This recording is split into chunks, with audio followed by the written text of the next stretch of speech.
असं साधारणतः 6-1 लाख रुपये खर्च एक शेतकऱ्याला येतो आणि शासन अनुदान मात्र त्या ठिकाणी खोदकामासाठी 75,000 रुपये आणि अस्थिरीकरणासाठी 75,000 रुपये असं 1.5 लाख रुपयेच अनुदान त्या ठिकाणी मिळते. 853 शेततळ्यासाठी अनुदान वितरणासाठी त्यांनी मागणी केली, बरोबर, आणि 673 शेततळ्यांना 4.32 कोटी दिले.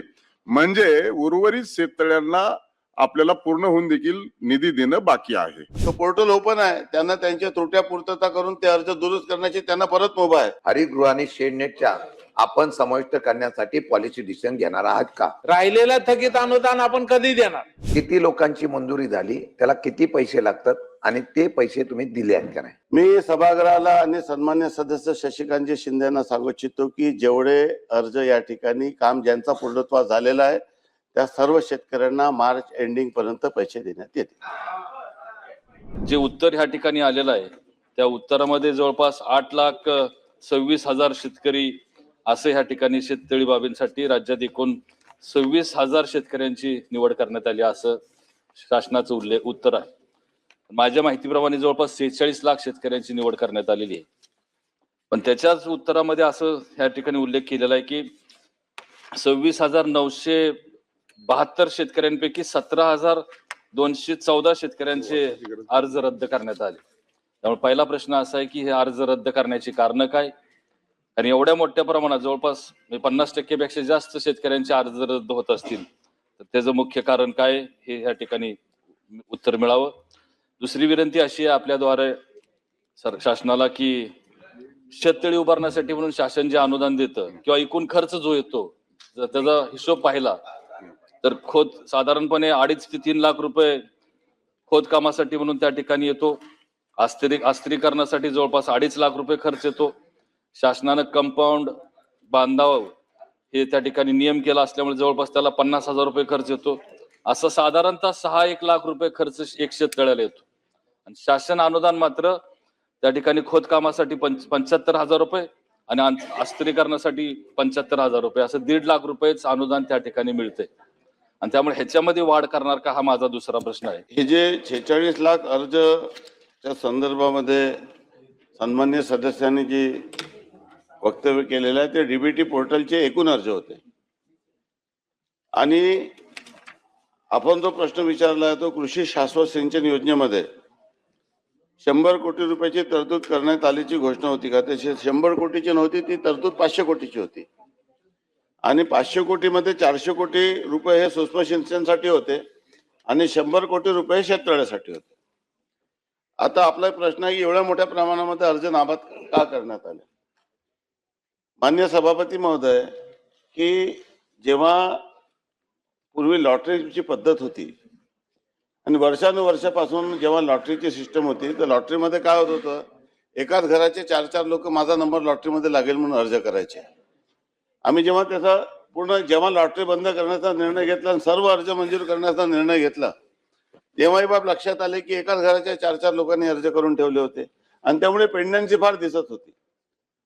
आणि मग जेव्हा आपण लॉटरी बंद करून जेव्हा सर्व शेतकऱ्यांचे अर्ज मंजूर करायचे टप्प्याटप्प्याने असं ठरवलं आणि लॉटरीमध्ये अडचण काय होती की मी काल पूर्वी देखील माझ्या भाषणात सांगितलं की 100 लोकांना लाभ द्यायचा असेल तर 1000 लोक अर्ज करायचे आणि मग त्यांची लॉटरी जेव्हा निघायची वर्षभर ती लॉटरीची वाटच पाहत राहायचे.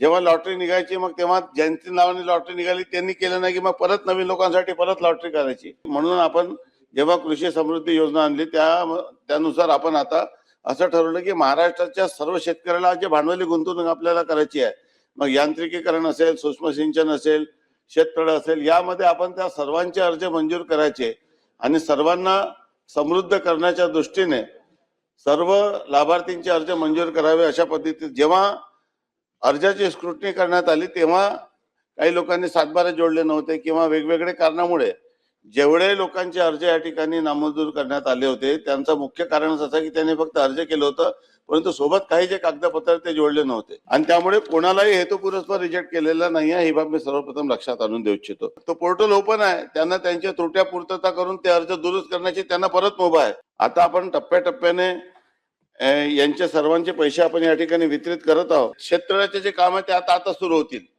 त्यामुळे जे अर्ज प्रलंबित होते त्यांचे पैसे आपण वितरित केले. आज देखील आपण 5,80,00,000 रुपये काल आपण या ठिकाणी या उत्तराच्या नंतर वितरित केले. ते जुन्या अर्जाचे पैसे वितरित करणं सुरू आहे आणि आता जेव्हा उन्हाळा सुरू होईल तेव्हा मोठ्या प्रमाणामध्ये शेततळ्याचे काम सुरू होईल आणि नवीन शेततळ्याच्या कामासाठी आपण नवीन अर्थसंकल्पामध्ये देखील तरतूद केली आहे आणि त्यानुसार भविष्यामध्ये जेवढे अर्ज पात्र राहतील ते सर्वच्या सर्व अर्ज आपण मंजूर करत आहोत. की ह्या असलेल्या कृषीमध्ये शेडनेटचा आणि याचा समाविष्ट करून घ्यावा, हरितगृहाचा समाविष्ट करून घ्यावा. आता हळूहळू फुलाची शेती बंद पडायला लागलेली आहे. वारा थंड यानंतर पावसाळा अवकाळीमुळे पूर्ण शेड उद्ध्वस्त होते. तो गरीब शेतकऱ्यांना पडवत नाही. आपण अशा प्रकारचं या नसलेल्या बाबी समाविष्ट नसलेल्या अस्तरीकरणाच्या हरितगृह आणि शेडनेटच्या आपण समाविष्ट करण्यासाठी पॉलिसी डिसिजन घेणार आहात का? अध्यक्ष महोदय, सभापती महोदय, आपण शेडनेट वगैरे साठी आपली MIDA आणि वेगवेगळ्या योजना आहे. ही योजना ज्या कारणासाठी ज्या वेगवेगळ्या योजना कृषी विभागामार्फत सुरू आहे. आपण आता नानाजी देशमुख मध्ये अनेक योजनांचा लाभ देतो आहोत, स्मार्ट मध्ये देतो आहोत. ही योजना ज्या कारणासाठी आहे त्यांचेच अर्ज मोठ्या प्रमाणात आहे. त्यामुळे शेततळे आणि सूक्ष्म सिंचन हे जे लाभार्थी आहे यांना पहिले आपण सॅच्युरेशन मोडमध्ये आपल्याला जायचं आहे आणि आपण ज्या सूचना केलेल्या आहेत त्या संदर्भामध्ये त्या ज्या योजना आहे शेडनेट वगैरेच्या त्याच्यामध्ये देखील ती वेगळी योजना आहे. परंतु त्या संदर्भामध्ये स्वतंत्र प्रश्न विचारला तर योग्य राहील. त्या संदर्भामध्ये आता माहिती देणं शक्य नाही. शेडनेट हरितगृह या सर्व योजना मी आपल्याला सांगितल्याप्रमाणे एकात्मिक फलोत्पादन योजनेचा समावेश आहे. त्याच्यामध्ये सुद्धा 223 कोटी रुपयाची तरतूद आहे. आणि आता जे आपण प्रश्न विचारला की आपण आजपर्यंत 50 लाख शेतकऱ्यांची निवड केली, त्याच्यापैकी फक्त 12 लाख शेतकऱ्यांनी इच्छुकता दर्शवली. कारण की एका घराचे 4 लोकांनी अर्ज केले होते आणि 7,76,000 लोकांनी पूर्वसंमती दिली आणि 4,39,40,000 लोकांनी या ठिकाणी काम केलेलं आहे. पहिले काय होतं, मी आपल्याला पूर्वी सांगितलं की मोठ्या प्रमाणामध्ये मला लाभ मिळाला पाहिजे म्हणून इतके लोकांनी अर्ज करून ठेवले. आता ॲग्रिस्टॅक कार्ड आलेलं आहे, सर्व गोष्टी आलेल्या आहेत. त्यामुळे आता आपण लाभार्थीची निवड देखील पात्र पद्धतीने करत आहोत आणि सर्व लाभार्थ्यांना भविष्यामध्ये महाराष्ट्राचा पूर्णपणे शेतकऱ्यांना ज्या वस्तूची गरज आहे त्या वस्तू आपण टप्प्याटप्प्याने या ठिकाणी पुरवत आहोत आणि आपल्याला काळजी करण्याची गरज नाही. जी परंपरागत पद्धत होती तुमच्या कारकिर्दीची, लोकांना तात्काळ बसून ठेवायचं वर्षभर, मग कधी लॉटरी होईल त्याची वाट पाहायची, ती आता आम्ही बंद केली आहे आणि यामध्ये अधिक सुधारणा देखील भविष्यामध्ये करून शेतकऱ्यांना लाभ देणार. शेततळ्यांच्या बाबतीमध्ये किती शेतकऱ्यांनी मागणी केली, राज्यातल्या किती लोकांची मंजुरी झाली, त्याला किती पैसे लागतात आणि ते पैसे तुम्ही दिले आहेत का नाही? आता प्रथम प्राधान्य ही आपली पॉलिसी आहे, फर्स्ट कम फर्स्ट सर्व. आणि या तत्वावर निवड करण्यात आलेल्या 26,972 अर्जापैकी आताच मी सांगितल्याप्रमाणे 17,214 लोकांनी अर्ज व्यवस्थित केले नाही, कागदपत्र नव्हते, ते अर्ज परत त्रुटी पूर्ततेसाठी प्रलंबित आहे. त्यानंतर आपण 9,758 अर्जापैकी 7,468 शेतकऱ्यांनी आवश्यक कागदपत्रे अपलोड केली आणि अपलोड करून तांत्रिक प्रशासकीय मान्यता दिलेल्या 4,232 अर्जांना पूर्वसंमती देण्यात आली. देतो उत्तर देऊ द्याल का? जसं अर्थसंकल्पात करत होते, तुम्ही कितीही व्यत्यय आणला तरी माझ्या उत्तरात फरक पडणार नाही, हे आपण लक्षात घ्या.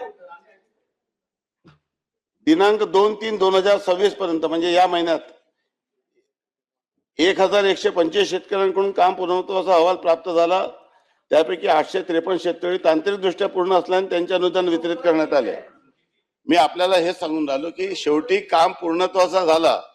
काम पूर्ण झालेल्या कुठल्याही शेतकऱ्यांचा अर्ज प्रलंबित नाही आणि ज्या शेतकऱ्यांचे काम झाले आणि ज्यांना पेमेंट मिळालं नाही अशी एकही तक्रार प्राप्त नाही.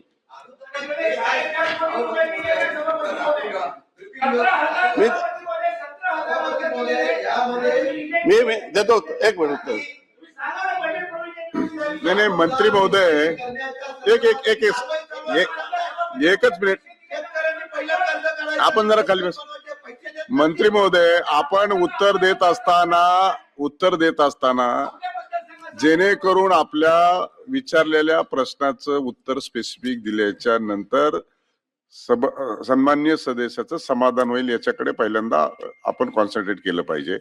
परंतु आपण जे उत्तर देत आहात, आता मी देखील उत्तर चांगला वाचलं तर त्यामध्ये असं म्हटलंय आपण की नाही, मी शेवटच्या प्रश्नाचं उत्तर असं वाचतोय की 853 शेततळ्यासाठी अनुदान वितरणासाठी त्यांनी मागणी केली, बरोबर, आणि 673 शेततळ्यांना 4.32 कोटी दिले. म्हणजे उर्वरित शेततळ्यांना आपल्याला पूर्ण होऊन देखील निधी देणं बाकी आहे. ते मान्य केलं पाहिजे. आपण उत्तरात मान्य केलं पाहिजे, ते मान्य केलं पाहिजे. महोदय, आपल्याकडे पैसे आहे. मी सभागृहाला आणि सन्मान्य सदस्य शशिकांतजी शिंदेना सांगू इच्छितो की जेवढे अर्ज या ठिकाणी काम ज्यांचा पूर्णत्व झालेला आहे त्या सर्व शेतकऱ्यांना मार्च एंडिंग पर्यंत पैसे देण्यात येतील. शासन अनुदानामध्ये ज्या अनुदानाचे आता 1.5 लाख रुपये फक्त मिळतं, खर्च मात्र 6 लाख रुपये येतो, त्याच्यामध्ये वाढ करणार का? दुसरा प्रश्न असा आहे की शेतकऱ्याला 2दा अर्ज करावे लागतात, एकदा खोदकामासाठी आणि एकदा अस्थिरीकरणासाठी. त्यामुळे ते एकाच अर्जावरती दोन्ही खोदकाम आणि अर्ज अस्थिरीकरण हे त्या ठिकाणी मंजुरी देणार का? आणि तिसरा प्रश्न असा आहे की आता हे शेततळे जे आहे ते फक्त पावसाच्या पाण्यावरती आपण वापर करतो. ह्या शेततळ्याचा वापर जवळ ओढा नाला असेल, नदी असेल किंवा काय असेल त्याच्यावरचं पाणी घेऊन वापरायला सुद्धा शेततळ्याला परवानगी देणार का? हे स्पेसिफिक 3 प्रश्न आहेत. तो जो पहिला प्रश्न आहे त्या संदर्भामध्ये तो धोरणात्मक निर्णय टप्प्याटप्प्याने आपण वाढ करतो. त्यांनी दिलेल्या सूचनेचा विचार निश्चितपणे करण्यात येईल. आणि त्यांनी जो दुसरा जो आणि तिसरा जो प्रश्न विचारलेला आहे त्या संदर्भामध्ये त्यांच्यासोबत बैठक घेऊन शेतकऱ्यांच्या अडचणी दूर करण्यात येईल. विक्रम काळे. कधी पाऊस पडतो कधी पडत नाही, पण गेले 3 वर्ष झालं सलग पाऊस पडतो आणि त्यामुळे शेततळी भरली जात आहेत आणि त्याचा फायदा शेतकऱ्यांना होतोय. त्यामुळे याच्याकडे मागणी जास्त आहे आपल्याला, पण आपल्या निधी अपुरा असल्यामुळं हे पूर्ण होत नाही आणि अडचण येते. हे जे काही प्रशासक मान्यता राहिलेले आहेत त्यांना आपण कार्यान्वयन आदेश कधी देणार, हा माझा पहिला प्रश्न. आणि आता मोहिते पाटलांनी जसं म्हटलं की पोखरामध्ये आपण या सगळ्या योजना कव्हर केल्या, पण पोखरा ठराविक गावासाठीच आपण ठराविक गावं निवडलेत. केंद्र शासनाची योजना आहे, पण आपल्याला त्याच्यामध्ये सहभाग घेऊन ही जी गावं राहिलेली आहेत राज्यामध्ये ही सगळी गावं प्राधान्याने घेण्याच्या बाबतीमध्ये सुद्धा सरकार धोरण आखेल काय, हा माझा दुसरा प्रश्न. आणि ठिबक सिंचन ही सगळ्यात चांगली योजना आणि पॉप्युलर योजना आपल्या शेतकऱ्यांसाठी, तर त्यासाठी सुद्धा जे अनुदान वाढवायचंय, गेल्या अनेक वेळेला हा प्रश्न सभागृहात झाला, मंत्र्यांनी उत्तर पण दिलं की आम्ही वाढवू, तर ते ठिबक सिंचनचं अनुदान वाढवून राहिलेलं थकीत अनुदान आपण कधी देणार? मी सभागृहाला सांगू इच्छितो की शेवटी जेवढे लोकांचे काम पूर्ण झाले आहे त्या काम पूर्ण झाल्याशिवाय पैसे देता येत नाही, काम पूर्ण झाल्यानंतरच पैसे देतो. त्यामुळे आपल्याला ही बाब मी सभागृह आणि महाराष्ट्राच्या शेतकऱ्यांना लक्षात, फर्स्ट कम फर्स्ट सर्व निर्णय घेणं हा सोपा बाब नव्हता, मोठा निर्णय होता. आणि खऱ्या अर्थाने जो लाभार्थी आहे, कारण कसं आहे की वर्षानुवर्षापासून आपण योजना सुरू ठेवतो आणि योजना मग कोण लाभ घेऊन राहिला त्याचा कुठेच रेकॉर्ड राहत नाही. एक एक माणूस डबल लाभ देऊन राहिला, ट्रिपल लाभ देऊन राहिला, अशा पद्धतीचा प्रश्न या ठिकाणी उद्भवत होतो. दुसऱ्या फेज मध्ये बहुतांश गाव त्या ठिकाणी निवडलेले आहे. आणि तिसरा जो प्रश्न आपण या ठिकाणी उपस्थित केला की तो वाढ करण्याचा जो निर्णय आहे तो धोरणात्मक निर्णय आहे. त्यासाठी पूर्णपणे आर्थिक तरतूद वगैरे विचार करून महागाईच्या ग्रोथ इंडेक्स प्रमाणे लोकांना जेव्हा योजनेचा लाभ घेताना जेव्हा अडचणी निर्माण होतात, पैसे अपुरे पडतात, वारंवार सरकारने अशा पद्धतीच्या योजनेच्या मर्यादेमध्ये वाढ केली आहे. त्यानुसार या संदर्भामध्ये निश्चितच भविष्यात सकारात्मक विचार करण्यात येईल.